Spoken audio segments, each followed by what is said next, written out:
Hello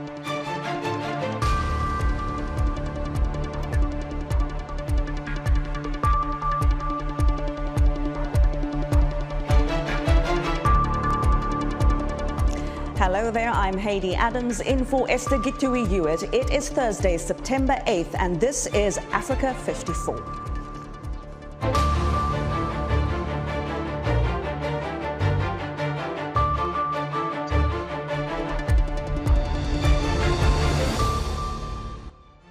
Burundi has a new prime minister a week after the nation's president alleged there was a plot to overthrow his government. French prosecutors absolved the French army from any direct participation in the 1994 Rwanda genocide. Zambia's finance minister hails a landmark $1.3 billion debt relief deal struck with the International Monetary Fund.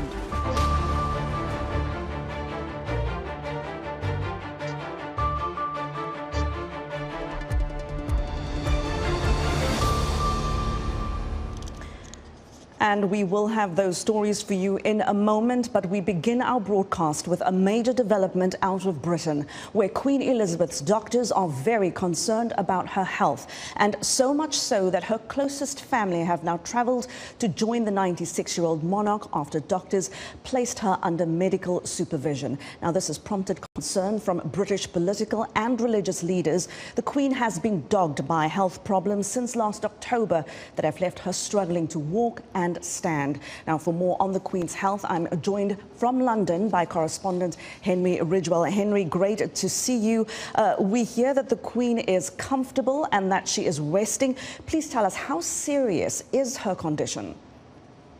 Well, as you allude to there, the statement was brief from Buckingham Palace, but the palace itself is the master of understatement, if you like, when it comes to the health of any member of the royal family. And what's triggered the most concern with this statement is that it states that doctors are concerned over her health. They haven't used that kind of language before, and that she remains under medical supervision. We haven't had any further details from the palace or from the doctors, and the latest I have is that we're not expecting any imminent update. So it's the language of the message from the palace, but also the speed with which members of the royal family have gone to Balmoral in Scotland, where the Queen is now to be by her side. In the last hour, her 4 children are now at her bedside. A plane carrying Prince Andrew and Prince William arrived at Aberdeen Airport nearby this afternoon. We understand that Prince Harry and Meghan are also on their way. They are in Britain initially for a charity event, but have gone to Scotland as well. So that has also, of course, triggered concern across the country for the state of the Queen's health. For the moment, the palace says she is comfortable and that they are monitoring her. Now, of course, these developments are closely watched around the world. And of course, there's not just concern, but we'll see international media outlets already starting to talk about her legacy around the world, including, of course, in African countries. But Henry, in terms of the future, of course, there must have been succession plans already in place. Will those now kick into high gear to some degree? Yes, and it's not a sudden process. Of course, the palace, the government, the country has been preparing for this moment. The Queen is 96 and her health has been failing in recent years. Of course, the whole country and the whole world wishes her well and hopes that she recovers from this. But given her age and given her state of health, those succession plans are in place. And indeed, Prince Charles, her first son, of course, and heir to the British throne, has been taking over many of the responsibilities, those high-profile events that normally the Queen would have performed over the last year or two. So he will, when the Queen does pass away, inherit the title of the British monarch as king. We don't know whether he would be known, for example, as King Charles.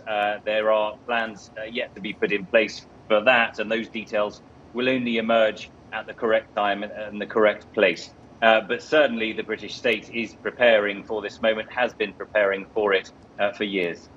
And we will keep a close eye on developments as they happen. Thank you so much. Henry Ridgewell there for us reporting from London. Moving back to the African continent, where landslides have triggered heavy rains in a remote part of Uganda that has killed more than a dozen people. Most of the victims are women and children. That's according to the Uganda Red Cross. Paul Ndio has more. The Red Cross says more than a dozen people are dead in southwestern Uganda after their homes were buried in a landslide triggered by torrential rains. Emergency workers are shelving through the mud in the hopes of finding any survivors. 15 people have been confirmed dead in Kasika village, Chigorowan Palace in Rukoti sub-county, following the heavy rains of last night. So far, 3 bodies are missing, and they are being retrieved by the caterpillar excavator. Local rescue teams and government officials are still digging through the damaged buildings inundated with mud from the landslides. Debris from people's belongings and vegetation is caught in the remains of the buildings. We are still suspecting more bodies, especially the 2 houses where we have sent for the vehicle, the excavator to come, and we try to clear that mud to see if we can retrieve more bodies. Because the story from the chairperson LOC1 and the chairperson of the trading center, they are saying those houses were overpopulated and only 2 people survived. 3 so far have been taken to the health facility for care, but the damage is so great. And actually, as people of Kasese, we are appealing to government of Uganda and well-wishers, the donors, to come to our rescue because our people have nowhere to stay now. Kasese district, where the disaster occurred, is prone to landslides, especially during the rainy season, because it sits on the foothills of the Rwenzori Mountains that straddle the border with the Democratic Republic of Congo. After a prolonged drought, heavy rains have fallen on much of Uganda since late July, causing death, destroying crops, homes and infrastructure. In July, flooding caused by heavy rains killed at least 24 people in the Mbale district in eastern Uganda. The country's weather agency had warned the extreme and destructive rains would hit in the August through December season and advised people living in the mountainous areas be vigilant or evacuate to safe places. Paul Ndio, VOA News, Washington. In France, prosecutors say they have found nothing that would point to the, quote, direct participation of their army in the 1994 Rwanda genocide. Lucy Fielder has the details. French prosecutors have found no evidence that members of the French armed forces played a role in Rwanda's 1994 genocide. That's according to a statement from the French Public Prosecutor's Office, which said it had decided against reopening a case into the issue. France has struggled for decades with its role in failing to halt the killing by extremists from the Hutu majority of more than 800,000 Tutsis and moderate Hutus. The Hutu-led government of the French-speaking country had close relations with Paris at the time. An independent commission of historians in March 2021 absolved France of direct complicity, but blamed it for failing to foresee the slaughter. It said, in the report to President Emmanuel Macron, that French officials at the time had been blinded by a colonial attitude, and that the French government bore a serious and overwhelming responsibility. In May 2021, the French Prosecutors Department concluded that there were no grounds to pursue legal claims that France bore responsibility for enabling the genocide. Wednesday's statement said investigating magistrates had found nothing that would point to the, quote, direct participation of French military forces in abuses committed in refugee camps, nor any complicity in helping or assisting genocide forces.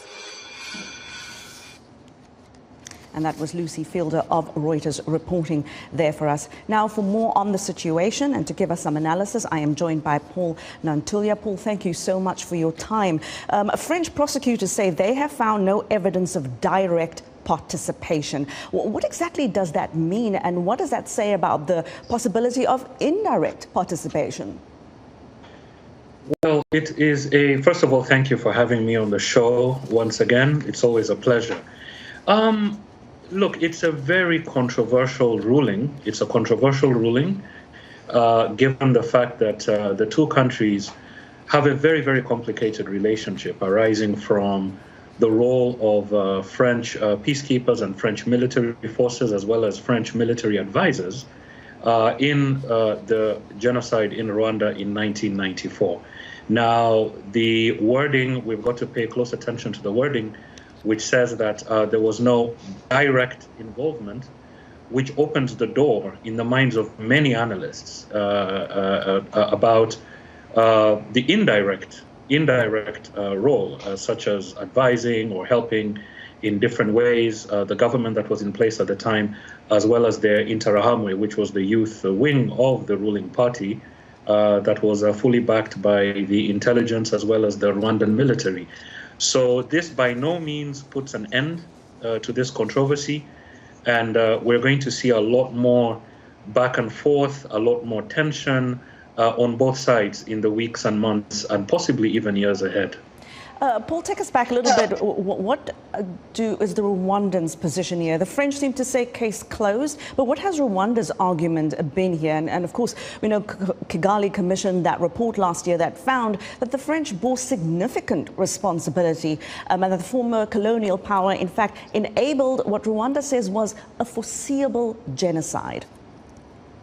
No, you're absolutely right. The Rwandese government put this commission in place that pointed the finger squarely at France, the French government, policymakers, as well as members of the military. And I mean, if you talk to ordinary Rwandans, I mean, I worked in Rwanda, I worked on these issues, and the narrative among Rwandans, among victims, is that France definitely played a direct role.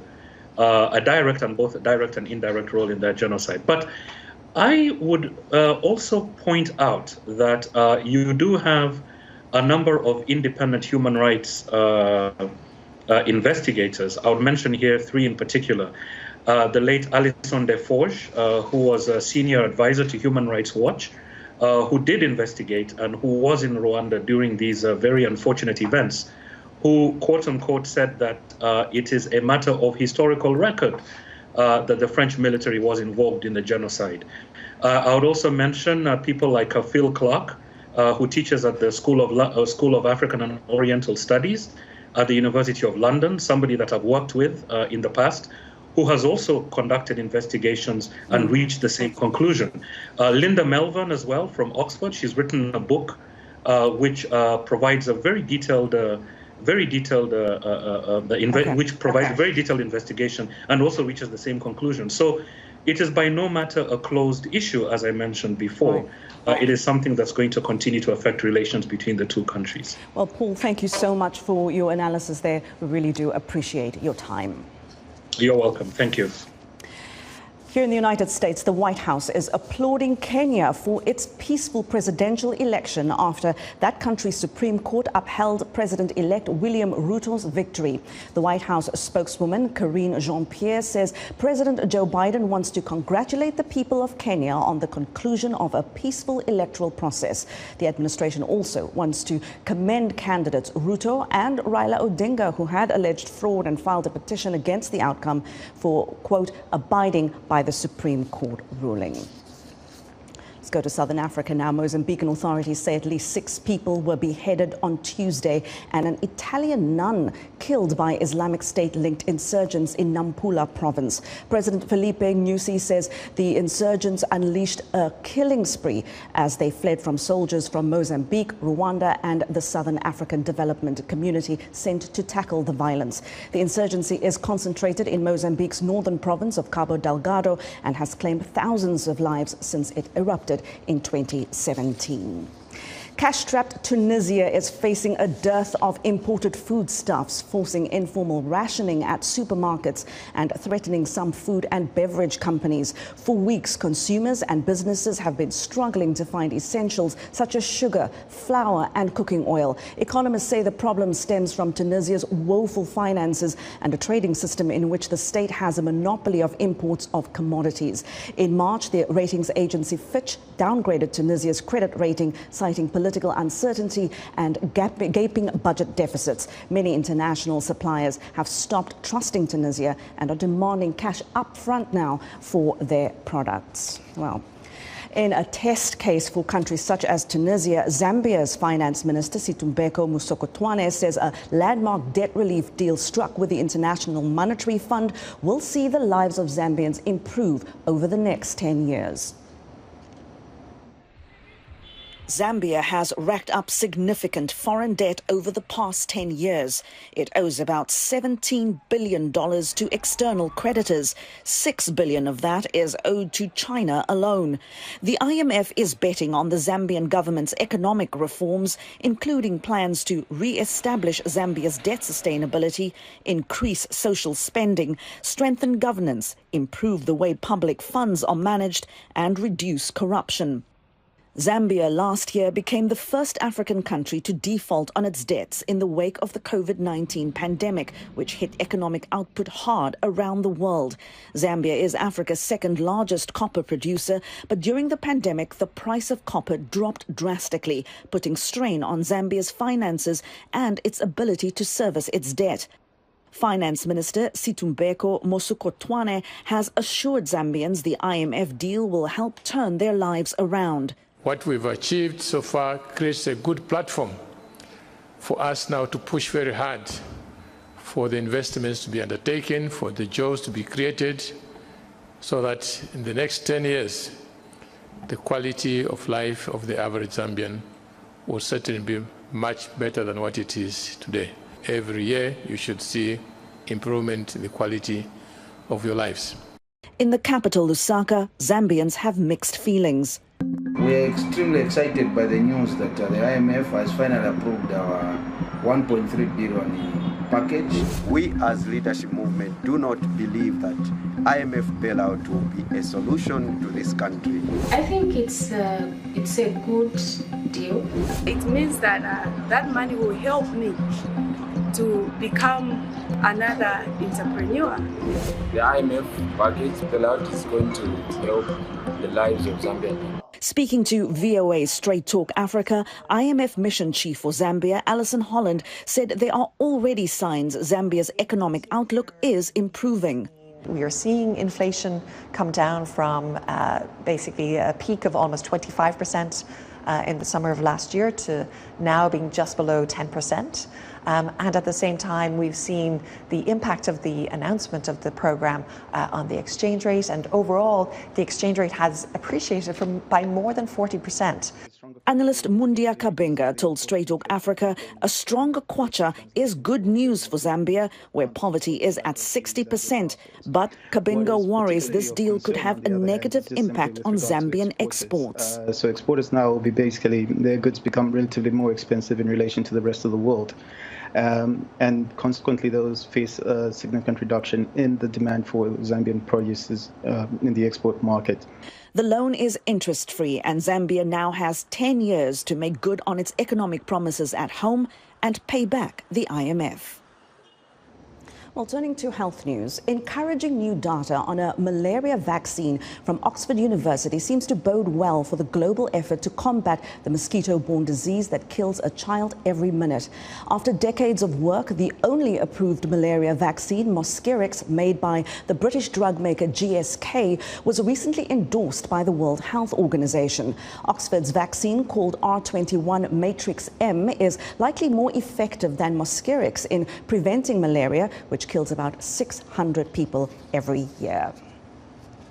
Well, Egypt's environment minister says when the country hosts the COP27 summit in November, it will seek to represent Africa, which shares little of the blame for global warming, but suffers most of its worst impacts. Yasmin Fuad says Africa is not the cause of these emissions. She also adds that it is Africa's people and natural resources that are being affected. She was speaking on the sidelines of an international conference in Cairo aimed at highlighting Africa's needs and ambitions in fighting and adjusting to climate change. Well, do stay with us here on Africa 54. Still to come, the unveiling of the Obama's official White House portraits. You do not want to miss this. Do stay with us. Back in a moment. Empowerment and humanity towards a better world. Economic and social progress of every society. Facts and information from key players rather than spectators in politics, business, science and technology. City, rural, educated, or underprivileged. We care and we listen to what matters to you. Your voices are our voices. Well, let's turn now to other news from Africa. Allied Democratic Forces rebels killed 5 civilians in Eastern Democratic Republic of Congo Wednesday night in the commune of Bulungo in North Kivu province. That's according to the Congolese army and local officials. Gambia's health director says the government is investigating whether the death of dozens of young children from kidney failure in recent months is linked to a paracetamol syrup. And in South Sudan, President Salva Kiir is urging communities in the Jonglei state to embrace peace and unity as the only way to end intercommunal violence. Now, the video we're going to show you shortly is disturbing and viewer discretion is advised. You'll see a 15-year-old boy cowering in a bare corner, begging for mercy and holding up his arms, trying to fend off the rifle pointed at his face. The boy, a refugee from Libya, from Sudan's conflict-torn Darfur region, was kidnapped last week by unknown gunmen who are demanding ransom. And of course, we see there in this story that the holder of the rifle barks over and over, asking the boy where the money is. And when and of course, his gun then seems to not work. The boy flinches with each click. And hours after the video depicting the scene was spread on social media, the boy's father was taken by gangsters from his home in Western Libya. We unfortunately do not have that video for you. We'll try to bring it to you at a later stage. The head of Burkina Faso's junta, Paul-Henri Sandaogoda, has vowed that his country will defeat armed groups. This comes a day after a blast left dozens of people dead. At least 35 civilians were killed and 37 wounded Monday when an improvised explosive device struck a convoy carrying supplies in Burkina Faso's jihadist-hit north. That's according to the governor of the Sahel region. The landlocked African state is in the grip of a 7-year-old insurgency that has claimed more than 2,000 lives and forced nearly 2 million people to leave their homes. Back in the United States, U.S. President Joe Biden and First Lady Jill Biden welcomed former President Barack Obama and former First Lady Michelle Obama to the White House Wednesday to unveil the Obama's official portraits. VOA's White House Bureau Chief Patsy Widakuswara has the story. In a ceremony to unveil Barack and Michelle Obama's official White House portraits, President Joe Biden called the former president one of the most consequential presidents in the nation's history. Along with one of the most consequential first ladies. You know, Michelle, he knows, we all know, he couldn't have done it without you. Obama responded in kind, saying it's America's good fortune to have Biden as president, thanking him for his decency and strength. Maybe most of all, thanks to your faith in our democracy and the American people. The country's better off than when you took office, and we should all be deeply grateful for that. So thank you so much. Michelle Obama delivered a moving speech highlighting her story, that of a black girl from a Chicago working-class neighborhood who became the nation's first lady. She said that this day was not about she and her husband or the portraits themselves. Instead, it was about American values. That is what this country is about. It's not about blood or pedigree or wealth. It's a place where everyone should have a fair shot. Whether you're a kid taking 2 buses and a train just to get to school, or a single mother who's working 2 jobs to put some food on the table, or an immigrant just arriving, getting your first apartment, forging a future for yourself in a place you dreamed of. Michelle Obama's portrait is by Sharon Sprung. Obama's portrait is the work of Robert McCurdy, known for his photorealistic paintings of the Dalai Lama and Nelson Mandela. You'll note that he refused to hide any of my gray hairs, refused my request to make my ears smaller. The president in office usually hosts and unveils the portrait of his immediate predecessor. But the tradition was broken under President Donald Trump, who promoted the conspiracy theory that Barack Obama was not born in the U.S.